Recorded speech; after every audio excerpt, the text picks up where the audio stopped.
kahit maputi na ang buhok ko, kahit maputi na ang buhok ko. Hello everyone! Okay, so I already created an introduction earlier, but I was interrupted because someone came in, so I had to stop my recording. And you all know I'm a shy type person. Okay, so at dahil 7 na ang nagtuwad sa cover song na ginawa ko kahit ayaw mo na, gagawa ulit ako ng cover, but this time it's not an ukulele and it's not a short version anymore. So I am going to be using my guitar because for some reason I'm more comfortable using my guitar than the ukulele. Okay, so we are going to be singing a Tagalog song which is titled Kahit Maputi Na Ang Buhok Ko, but using my own version. Again, my own version. Okay? So if you want a tutorial of this, if you want a tutorial video about this cover, just let me know. But I'm pretty sure it's easy to follow if you watch me. If it's easy to follow because I will be showing the chords and the way you do the plucking. Okay? So pardon me if I'll have to stop for 10 seconds because my computer keeps on shutting down and I don't really have the lyrics memorized yet, so I need the computer for that. Okay, here it goes.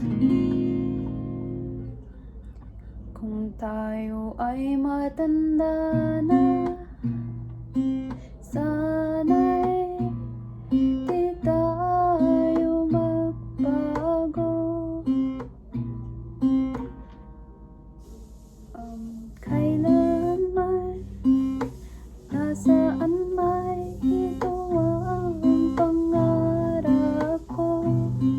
Makuha mo pa kaya ako'y akan at yakapin.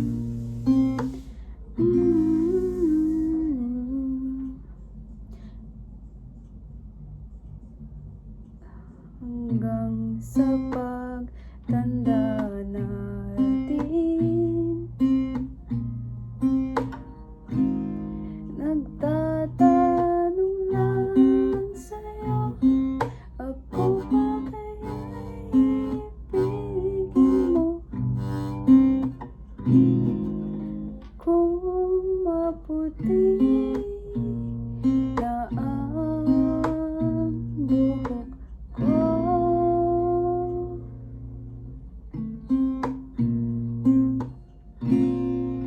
pagdating ng araw, ang iyong buhok ay puputi na rin.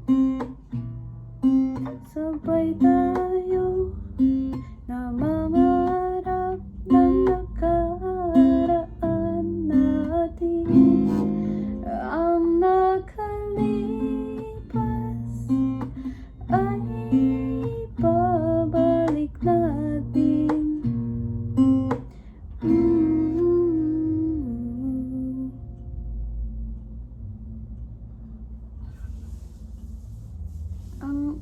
Ang aking pangako na ang pag-ibig ko'y lagi sa'yo. Kahit maputi na ang buhok ko, kahit maputi na ang buhok ko.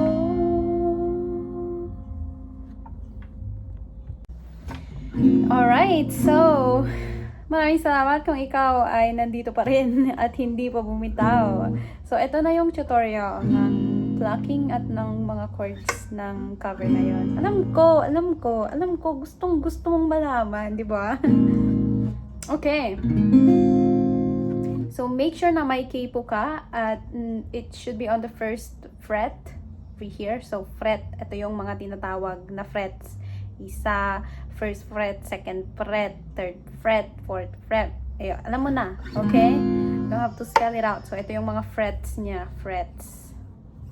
Tapos, yung mga string, ito. Ito yung mga string niya, ito yung mga... Ganun. Okay, so, ang chords na ginamit ko ay... I'm not even too sure kung ano yung mga chords sa guitar. But I think it's E minor. So, E. Ito. So, yung you're gonna have to put your finger on the 5th fret and the 4th fret. Parang ganito. And then, the other chord is G. Pero, without having to put your finger on the first string. Kasi yung normal na G, ganito. Yung first string, 5th string, and then 6th string. Dapat, diba? Pero without having to put it on the first string. So, nagfo-focus ka lang dito sa 5th and 6th string. Okay? And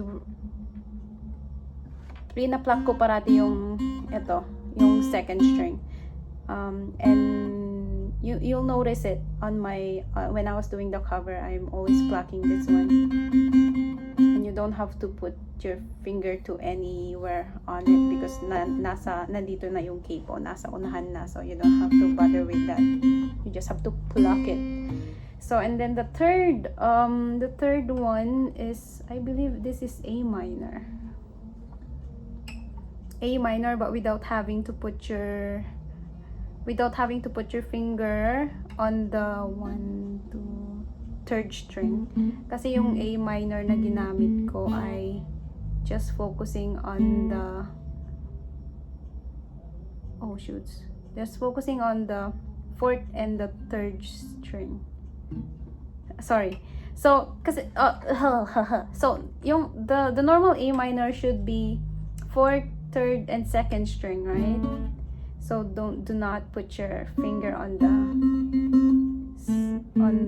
second. Wait, is it second?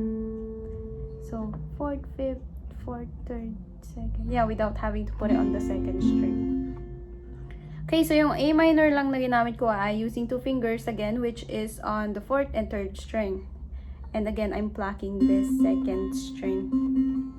So ganito. You strum the 2 strings that you are putting your fingers with. So for instance, sa E minor, so we're strumming the 5th and 4th string together. Oh.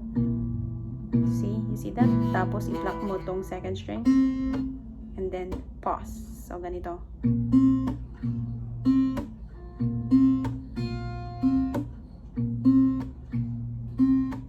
Same thing with G.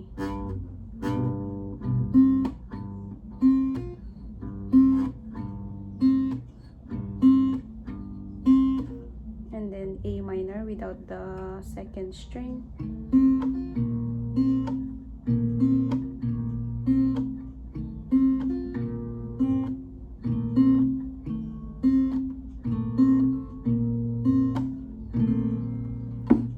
And then yun. Ganun lang. And then just add on some styles that you want.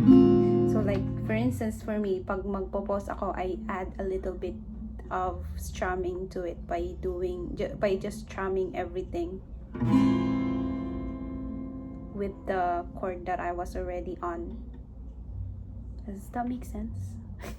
I don't know if I'm making sense, but yeah, this is my first time of doing a tutorial video for guitar, so bahala kayo sa buhay nyo. So, ganun lang. So, yeah. Kung tayo ay matanda na,